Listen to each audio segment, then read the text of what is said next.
Back again with another YouTube video. It's your boy Uriah G, and today we're gonna react to 10 times WWE instantly got cold feet.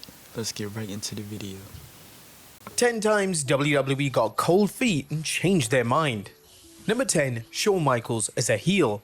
In 2005, WWE would make the bold call to turn Shawn Michaels heel. HBK was set to feud with Hulk Hogan, and due to the WWE not wanting the feud to be a face versus face rivalry, they made the call for HBK to turn heel for the first time in several years. HBK was beloved at this point in time, so Mr. WrestleMania was going to have to work extremely hard to get the crowd to even boo him. Although this heel turn... Oh yeah, I remember. Did they win the match? I think they won, and then out of nowhere, Shawn switched her music to Hulk Hogan. Will be brief, HBK would deliver some of the finest work of his entire career, as his heel character was outstanding and he instantly became one of the top heels on the show. Due to the feud between HBK and Hogan ending before initially planned, WWE had no use for HBK as a dastardly heel, so they made the executive call to turn him back into a babyface following the 2005 SummerSlam. This was a massive shame, as HBK was so enjoyable in the role and the fans were eating it up. From WWE's perspective, they believed that they needed HBK as a babyface on the roster, and whilst this may have been true, HBK as a villain should have been something they explored again, but they never went in that creative direction. Number 9, Chris. I mean, didn't technically Shawn turn heel back in like 2013 when he switched in music Daniel Bryan or something like that? Where they just showed WrestleMania 16. The original plans for WrestleMania 16 were to see Chris Jericho ascend into the main event scene and main event the biggest show of the year in a WWE title match against Triple H, The Rock, and The Big Show. WWE were so sure on this being the main event that they even released promo material with all four men featured. As we all know, WWE decided to remove Jericho, and instead they opted to give Mick Foley, who had seemingly retired weeks before Mania, a WrestleMania moment by allowing him to feature in the match. Jericho himself would reflect on WWE getting cold feet when it came to his main event match, and this is what he had to say during an appearance on Kurt Angle's podcast. The original plan for that match was Hunter, Rock, Big Show, and Jericho. If you think I'm just saying that because I heard rumors or someone told me, they actually made promotional pieces for the match. I was never officially told I was in the match, but why would I be in the promo material if it wasn't true? There was a billboard on Sunset Boulevard with a picture, and I remember seeing it and going, wow, that's cool, I'm on that. Then they started talking about the four-way, and I thought I have to be in it. I think Vince didn't have the belief in me to put me in that spot yet, so we brought Mick back. Number 8, making Triple H the guy. Now in the summer of '99, WWE had firmly decided that Triple H was going to be the new top heel in the company. Triple H had truly stepped up, and whilst the fan reception to him at this point was mixed, he definitely had what it took to handle the pressure of such a significant role. The game was initially booked to win the title at SummerSlam in '99, however WWE changed direction at the last minute and instead they had Mankind walk out with the prestigious gold following a triple threat showdown between the game, Mankind, and Stone Cold Steve Austin. It's believed that Austin didn't think that the game was ready, and these rumors were somewhat validated when Triple H pinned Mankind on Raw the next night to capture the title, as it was almost as if Austin didn't want to take the L. They would then be in two minds when it came to Triple H over the next few months, as he was booked with inconsistency and he would even drop the title twice in late '99 to Vince McMahon and The Big Show respectively. Eventually in 2000, an acclaimed feud with Mick Foley cemented Triple H's status as a top heel in the company, and the rest, as they say, is history. Number 7, Ali is Mr. Money in the Bank.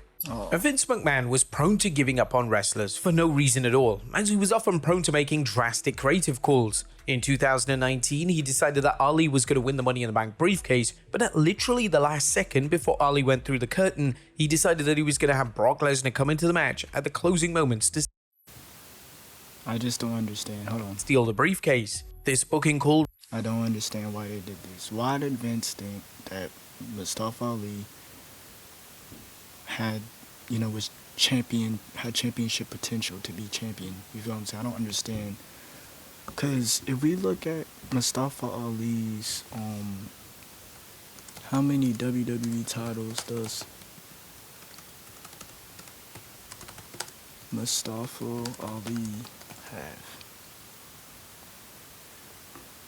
It says he never won any championships. So then what was the point of trying to make him Money in the Bank winner? I don't get it.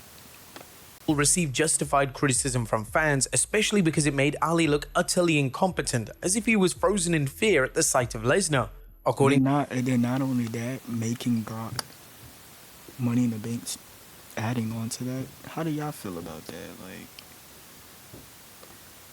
Ali on an interview with TalkSport, the Frozen with Fear spot was the idea of none other than Vince McMahon himself. Day of, I'm winning it. Man, this is my moment. This is everything I've been working for. I can't believe it. This is awesome. Then the match is about to start, so the entrances have started. I may be wrong about this, but Baron Corbin is making his entrance, and I'm soon to be making my entrance, and that's when I get pulled that I have to go see the boss. Ali continued by saying, Vince says, this is what I want. Grab the briefcase. Shock. Then you're frozen. This is what I want. And you have to realize, right before you're about to go out through the curtain, it's not the time to argue. You're getting a direct order about what is to be expected of you. Number 6, Scott. and I think if Mustafa was to win the Money in the Bank, like if they went with that route that they were trying to go for, he still probably would have never successfully cashed in the briefcase. Steiner as a face of Raw. WWE had really high hopes for Scott Steiner. Upon debuting on the Raw brand, Steiner was instantly propelled into a main event program with Triple H, and WWE hoped that this would establish Steiner as the top babyface on Raw. Unfortunately, Steiner's in-ring work had regressed to such an extent that the fans turned on him and began to favor Triple H, who was WWE's resident top heel at the time. Steiner was even rumored to have a prominent match at WrestleMania 19, yet his performance at the 2003 Rumble and 2003 No Way Out pay-per-view was so unbelievably bad that WWE cancelled any creative plans for the former WCW World Champion, and Steiner would be left off the card entirely.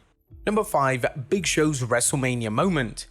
At WrestleMania 30, WWE launched the annual tradition that is the Andre the Giant Memorial Battle Royal. For the first match, WWE wanted Big Show to be the inaugural winner, but then Vince McMahon decided that maybe the Big Show perhaps wasn't the right call on this occasion. McMahon and WWE decided that it would benefit Cesaro to win the match, and Big Show, who was I mean, it would have made sense for Big Show to win because, you know, he is the world's largest athlete, and Andre the Giant was a giant, so it would make sense for Big Show to win.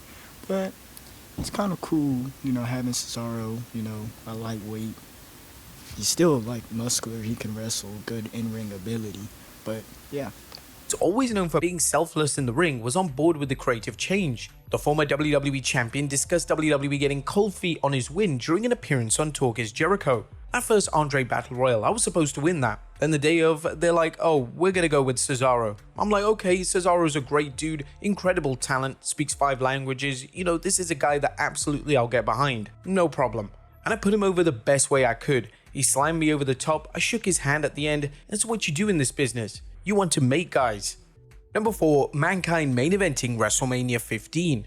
Mankind was firmly embedded into the main event picture of WWE at the start of 1999, and it was a given that he would be involved in the main event of WrestleMania 15 in some capacity. The original creative call was to see Mankind take on Stone Cold Steve Austin and The Rock in a triple threat match.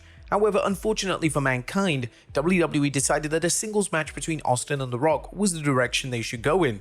Mankind would instead be involved in a match against the Big Show on the show, where the winner would become the referee for the main event. Mankind would win the match, and despite being brutally attacked by the Big Show, he was somewhat involved in the main event during the closing moments.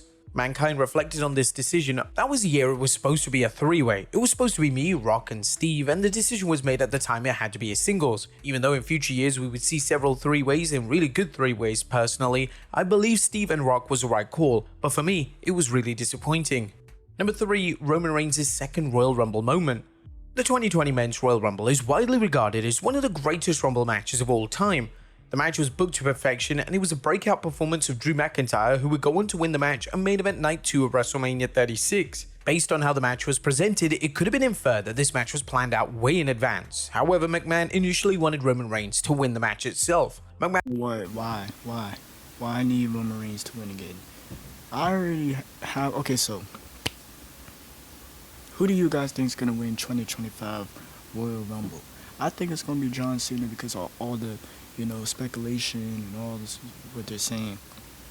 McMahon wanted Reigns to win, and then he was going to challenge The Fiend at WrestleMania 36. It's unclear what exactly changed, but this creative plan was scrapped in favor of a McIntyre victory, which was definitely the right call.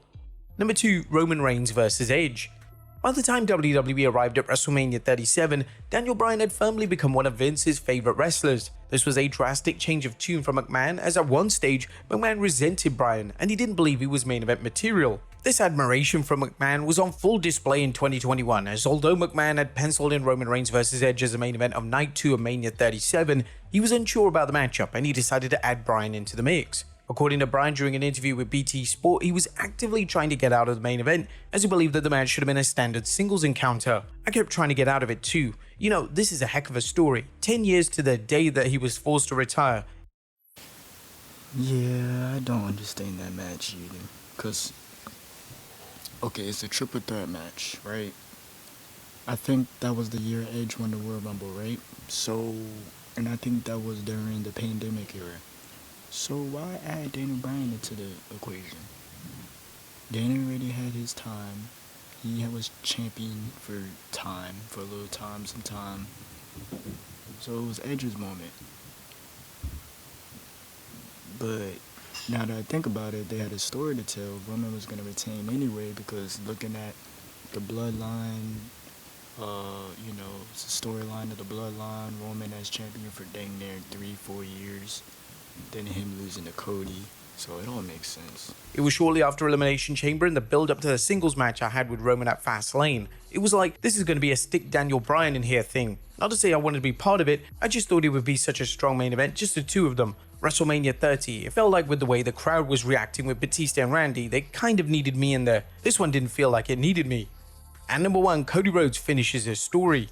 Heading into WrestleMania 39, it was an expectation amongst fans that Cody Rhodes was going to finish his story. Rhodes had been presented as WWE's next top guy, and with the reigning undisputed champion Roman Reigns virtually being a part-timer, it was now time to crown a new champion. Despite being the odds-on, as I thought that Cody was going to win, I watched this live on, Peacock, and he loses. Favorite heading into the match, Rhodes lost the match, and fans were collectively speechless. There was concern that WWE had dropped the ball when it came to Rhodes finishing his story, and fans questioned if Triple H had reservations regarding making the former AEW name the face of the company. Thankfully, the following year at WrestleMania 40, they would decide to deliver a rematch, and this time they followed through on Rhodes becoming the guy. While some criticism does still circulate around WrestleMania 39's outcome, the booking and presentation of Rhodes vs. Reigns Part 2 was outstanding, and some would even say that WWE did the right thing by holding off for a year.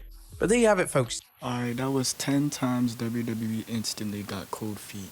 You guys tell me what you guys want to see next in the comments down below. I got more videos coming. Stay tuned to that. Subscribe, like, comment, and yeah, Uriah out.